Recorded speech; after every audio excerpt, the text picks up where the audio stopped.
کے لیے نماز اول وقت میں پڑھی جاتی ہے. البتہ گرمیوں میں آپ زور تھوڑی ڈیلے کر کے پڑھتے تھے. ایک اور چیز قصص سے ریلیٹڈ رہ گئی کہ کچھ لوگوں کی جو جاب ہوتی ہے وہ دوسرے شہر میں لگ جاتی ہے، اور جہاں پہ وہ پلے بڑھے ہیں، پیرنٹس کا گھر ہے وہ لاہور میں ہے، اور جاب ان کی جو ہے وہ دوسرے شہر میں لگی ہوئی ہے. اب وہ 1 مہینہ وہاں پہ رہتے ہیں اور پھر چھٹی لے کے آتے ہیں، 10 دن 15 دن اپنے لاہور میں واپس آتے ہیں.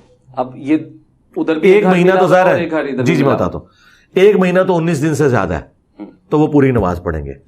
میرا کیس کیا تھا، میں 5 سال یونیورسٹی میں پڑھا ہوں، میں ہر فورٹ نائٹ گھر آ جاتا تھا. وہ حنفی تو 15 دن بتاتے ہیں نا، جو میں اس سے بھی کم میں آ جاتا تھا. اس وقت تو خیر میں خود بھی حنفی تھا تو میں اس وقت بھی مسافر تھا. اس کے بعد میں اسلام آباد میں جتنا عرصہ جاب کی، جب تک کہ میں نے اپنا گھر نہیں وہاں بنایا، چونکہ میرے ماں باپ بیوی بچے تو جیلم میں تھے، تو میں اسلام آباد میں بھی قصر کی فیسلٹی سے فائدہ اٹھا لیتا تھا. ویسے میں زیادہ تر تو جماعت سے ہی نماز پڑھتا تھا تو پوری پڑھتا تھا. اگر تو آپ 19 دن سے کم گھر واپس آتے ہیں تو یہ اس بات کا ثبوت ہے کہ آپ غریب الوطنی میں ہیں، وہاں آپ مسافر ہیں. البتہ اگر کسی کے بیوی بچے راولپنڈی میں ہیں، ماں باپ جیلم میں ہیں، اب جیلم بھی اس کا وطن اصلی ہے اور پنڈی بھی وطن اصلی ہے، اسلام آباد بھی اس کا وطن اصلی ہے. یہ ٹرم یوز ہوتی ہے، وطن اصلی اور وطن نقلی. لیکن اگر صرف جاب کے لیے بیچلر جاتا ہے، جس طرح اسٹوڈنٹس یونیورسٹی میں پڑھنے گئے ہیں، اگر تو ہر 14 دن بعد یا 7 دن بعد واپس آتے ہیں، بھلے وہ 10 سال یونیورسٹی میں پڑھتے رہے، وہ غریب الوطنی میں جبھی تو واپس آ رہے ہیں. وہ یہ نہیں کہیں گے کہ ہم 5 سال کا کورس کرنے آئے ہیں، نہیں. 5 سال کا کورس تو تب ہوگا جب آپ 5 سال سے پہلے گھر واپس نہ جائیں. تو آپ تو ہر ہفتے گھر واپس جا رہے ہیں. جو یہ بتا رہے ہیں، یہ مشقت آپ کیوں اٹھا رہے ہیں؟ تکلیف، سفر کی تکلیف اٹھا رہے ہیں نا.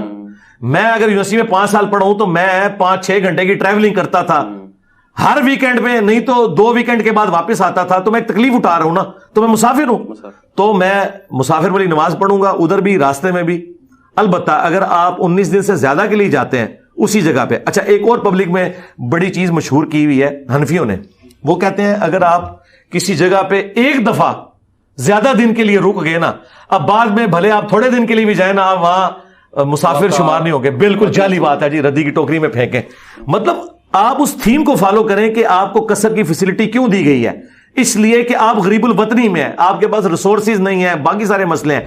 اس حکم کو کوئی ختم نہیں کر سکتا. روزہ قرآن میں آپ مسافر چھوڑ سکتا ہے.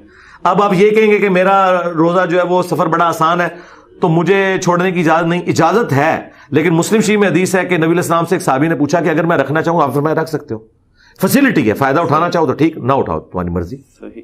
تو اس کا مطلب ہے اگر دونوں گھر اس کو کمپنی نے فار ایگزامپل دے دیا ہوا ہے، وہ پرسنل گھر اس کو کمپنی کی فیسلٹی پہ بھی مل گیا ہوا اور ادھر